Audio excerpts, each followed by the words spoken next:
ಇಲ್ಲ, ನನಗೆ ರಾಜ್ಯಪಾಲರ ಆದೇಶ ನನಗೆ ಗೊತ್ತಿಲ್ಲ.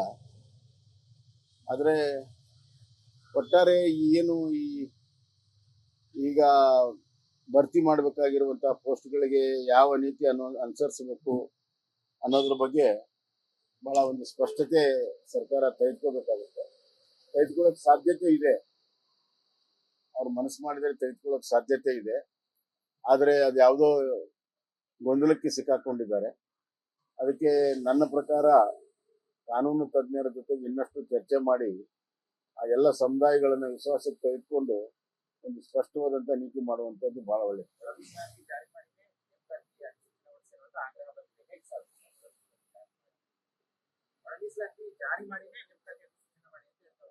ಅಲ್ಲ, ಈಗ ಅಲ್ಲಿ ಯಾಕಂದ್ರೆ ರಾಜ್ಯ ಸರ್ಕಾರ ಒಳ ಮೀಸಲಾತಿ ಕಾನೂನು ಮಾಡಿದೆ.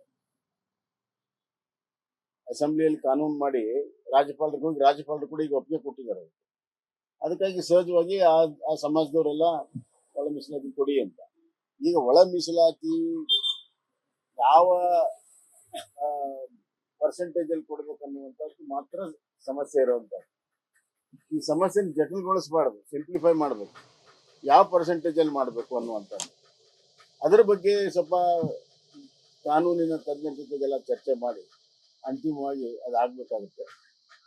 ಒಂದು ಬಹಳ ಸ್ಪಷ್ಟವಾಗಿದೆ, ಸಂವಿಧಾನದಲ್ಲಿ ಬಾಬಾ ಸಾಹೇಬ್ ಅಂಬೇಡ್ಕರ್ ಅವರು ಜನಸಂಖ್ಯೆ ಅನುಗುಣವಾಗಿ ಮೀಸಲಾತಿ ಇರಬೇಕು ಅನ್ನುವಂಥದ್ದು ಸಂವಿಧಾನದಲ್ಲಿ ಅಳವಡಿಸಿದ್ದಾರೆ. ಆ ಅಂಶವು ಅದೇ ಬೇಸಿಸ್ ಮಿಕ್ಕಿದೆ ಎಲ್ಲದಕ್ಕೆ. ಅದನ್ನು ಕೂಡ ಗಮನಿಸಿ ಕಾನೂನು ತಜ್ಞರ ಜೊತೆಗೆ ಚರ್ಚೆ ಮಾಡಿ ಸಂಬಂಧಪಟ್ಟಂತ ಏನು ಒಳ ಮೀಸಲಾತಿಯ ವಿಚಾರದಲ್ಲಿ ಸಂಬಂಧಪಟ್ಟಂತ ಸಮುದಾಯಗಳು ಈಗಾಗಲೇ ನಮ್ಮ ನಾಗಮೋಹನ್ ದಾಸ್ ಸಮಿತಿ ಮುಂದೆಲ್ಲ ಹೋಗಿದ್ರಲ್ಲ, ಆ ಸಮುದಾಯಗಳನ್ನ ವಿಶ್ವಾಸಕ್ಕೆ ತೆಗೆದುಕೊಂಡು ಮುಂದುವರೆದ್ರೆ ಸಮಸ್ಯೆ ಬಗೆಹರಿದೆ.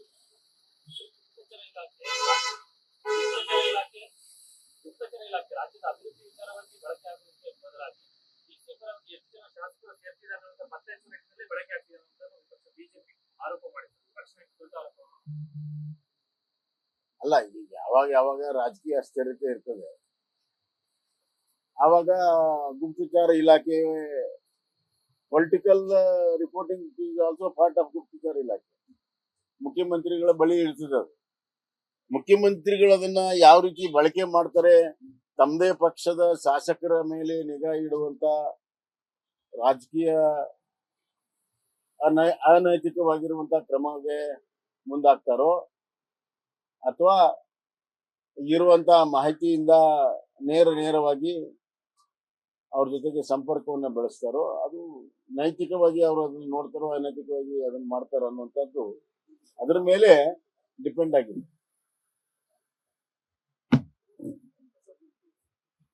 ಅಲ್ಲ, ಆಯ್ತಲ್ಲ, ಏನು ನನ್ನ ಏನು ಪ್ರಾಬ್ಲಮ್ ಇಲ್ಲ, ಚೆನ್ನಾಗಿ ಹೋಗ್ತಾ ಇದೆ. ಇಲ್ಲ, ನನಗೆ ರಾಜ್ಯಪಾಲರ ಆದೇಶ ನನಗೆ ಗೊತ್ತಿಲ್ಲ. ಆದರೆ ಒಟ್ಟಾರೆ ಏನು ಈಗ ಭರ್ತಿ ಮಾಡಬೇಕಾಗಿರುವಂಥ ಪೋಸ್ಟ್ಗಳಿಗೆ ಯಾವ ನೀತಿ ಅನುಸರಿಸಬೇಕು ಅನ್ನೋದ್ರ ಬಗ್ಗೆ ಬಹಳ ಒಂದು ಸ್ಪಷ್ಟತೆ ಸರ್ಕಾರ ತೆಗೆದುಕೋಬೇಕಾಗುತ್ತೆ. ತೆಗೆದುಕೊಳ್ಳೋಕೆ ಸಾಧ್ಯತೆ ಇದೆ, ಅವ್ರು ಮನಸ್ಸು ಮಾಡಿದರೆ ತೆಗೆದುಕೊಳ್ಳೋಕೆ ಸಾಧ್ಯತೆ ಇದೆ. ಆದರೆ ಅದು ಯಾವುದೋ ಗೊಂದಲಕ್ಕೆ ಸಿಕ್ಕಾಕೊಂಡಿದ್ದಾರೆ. ಅದಕ್ಕೆ ನನ್ನ ಪ್ರಕಾರ ಕಾನೂನು ತಜ್ಞರ ಜೊತೆಗೆ ಇನ್ನಷ್ಟು ಚರ್ಚೆ ಮಾಡಿ ಆ ಎಲ್ಲ ಸಮುದಾಯಗಳನ್ನು ವಿಶ್ವಾಸಕ್ಕೆ ತೆಗೆದುಕೊಂಡು ಒಂದು ಸ್ಪಷ್ಟವಾದಂಥ ನೀತಿ ಮಾಡುವಂಥದ್ದು ಬಹಳ ಒಳ್ಳೆಯದು.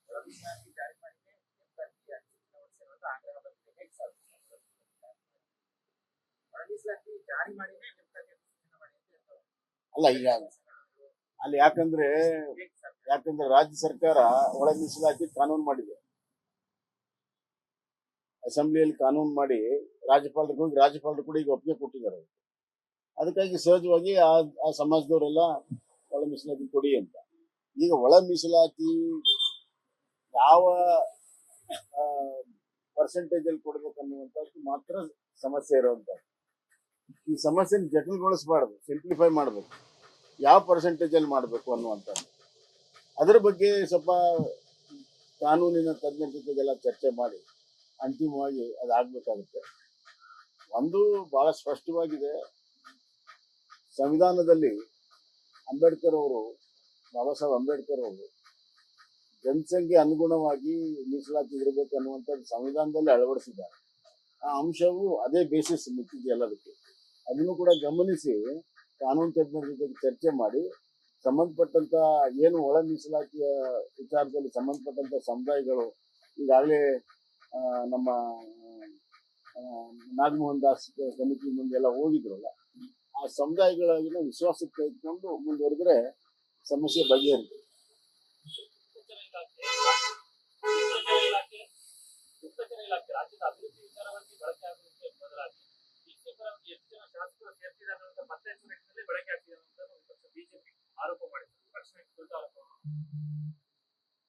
ಅಲ್ಲ, ಈಗ ಯಾವಾಗ ಯಾವಾಗ ರಾಜಕೀಯ ಅಸ್ಥಿರತೆ ಇರ್ತದೆ ಆವಾಗ ಗುಪ್ತಚರ ಇಲಾಖೆ political reporting is also part of ಗುಪ್ತಚರ ಇಲಾಖೆ. ಮುಖ್ಯಮಂತ್ರಿಗಳ ಬಳಿ ಇರ್ತದೆ ಅದು.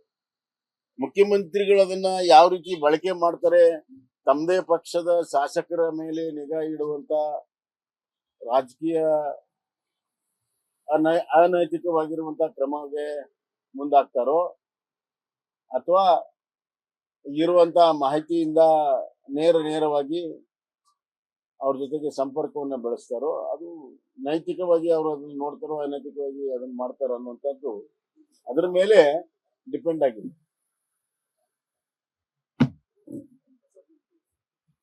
ಅಲ್ಲ ಆಯ್ತಲ್ಲ,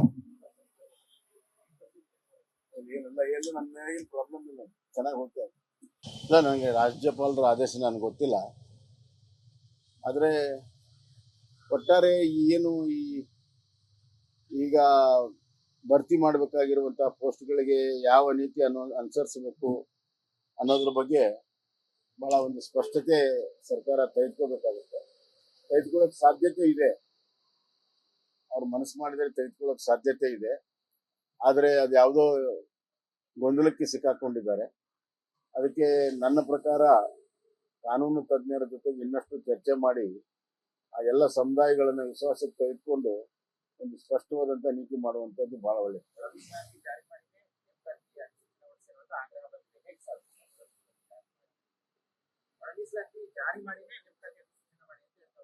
ಅಲ್ಲ, ಈಗ ಅಲ್ಲಿ ಯಾಕಂದ್ರೆ ರಾಜ್ಯ ಸರ್ಕಾರ ಒಳ ಮೀಸಲಾತಿ ಕಾನೂನು ಮಾಡಿದೆ, ಅಸೆಂಬ್ಲಿಯಲ್ಲಿ ಕಾನೂನು ಮಾಡಿ ರಾಜ್ಯಪಾಲರು ಕೂಡ ಈಗ ಒಪ್ಪಿಗೆ ಕೊಟ್ಟಿದ್ದಾರೆ. ಅದಕ್ಕಾಗಿ ಸಹಜವಾಗಿ ಆ ಸಮಾಜದವರೆಲ್ಲ ಒಳ ಮೀಸಲಾತಿ ಕೊಡಿ ಅಂತ. ಈಗ ಒಳ ಮೀಸಲಾತಿ ಯಾವ ಪರ್ಸೆಂಟೇಜ್ ಅಲ್ಲಿ ಕೊಡ್ಬೇಕನ್ನುವಂಥದ್ದು ಮಾತ್ರ ಸಮಸ್ಯೆ ಇರುವಂತದ್ದು. ಈ ಸಮಸ್ಯೆನ ಜಟಿಲಗೊಳಿಸಬಾರ್ದು, ಸಿಂಪ್ಲಿಫೈ ಮಾಡಬೇಕು. ಯಾವ ಪರ್ಸೆಂಟೇಜ್ ಅಲ್ಲಿ ಮಾಡಬೇಕು ಅನ್ನುವಂಥದ್ದು ಅದರ ಬಗ್ಗೆ ಸ್ವಲ್ಪ ಕಾನೂನಿನ ತಜ್ಞರ ಜೊತೆಗೆಲ್ಲ ಚರ್ಚೆ ಮಾಡಿ ಅಂತಿಮವಾಗಿ ಅದಾಗಬೇಕಾಗುತ್ತೆ. ಒಂದು ಬಹಳ ಸ್ಪಷ್ಟವಾಗಿದೆ, ಸಂವಿಧಾನದಲ್ಲಿ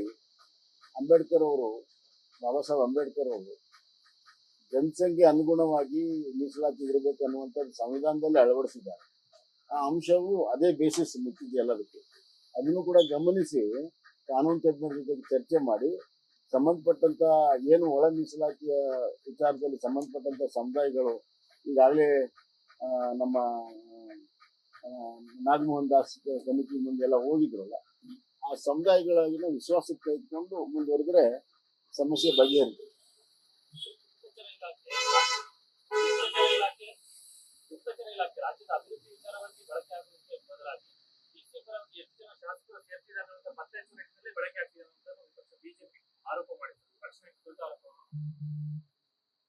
ಅಲ್ಲ, ಈಗ ಯಾವಾಗ ಯಾವಾಗ ರಾಜಕೀಯ ಅಸ್ಥಿರತೆ ಇರ್ತದೆ ಆವಾಗ ಗುಪ್ತಚರ ಇಲಾಖೆ political reporting is also part of ಗುಪ್ತಚರ ಇಲಾಖೆ. ಮುಖ್ಯಮಂತ್ರಿಗಳ ಬಳಿ ಇರ್ತದೆ ಅದು. ಮುಖ್ಯಮಂತ್ರಿಗಳು ಅದನ್ನ ಯಾವ ರೀತಿ ಬಳಕೆ ಮಾಡ್ತಾರೆ, ತಮ್ಮದೇ ಪಕ್ಷದ ಶಾಸಕರ ಮೇಲೆ ನಿಗಾ ಇಡುವಂತ ರಾಜಕೀಯ ಅನೈತಿಕವಾಗಿರುವಂತ ಕ್ರಮಕ್ಕೆ ಮುಂದಾಗ್ತಾರೋ ಅಥವಾ ಇರುವಂತ ಮಾಹಿತಿಯಿಂದ ನೇರವಾಗಿ ಅವ್ರ ಜೊತೆಗೆ ಸಂಪರ್ಕವನ್ನ ಬೆಳೆಸ್ತಾರೋ, ಅದು ನೈತಿಕವಾಗಿ ಅವರು ಅದನ್ನ ನೋಡ್ತಾರೋ ಅನೈತಿಕವಾಗಿ ಅದನ್ನ ಮಾಡ್ತಾರೋ ಅನ್ನುವಂಥದ್ದು ಅದ್ರ ಮೇಲೆ ಡಿಪೆಂಡ್ ಆಗಿದೆ.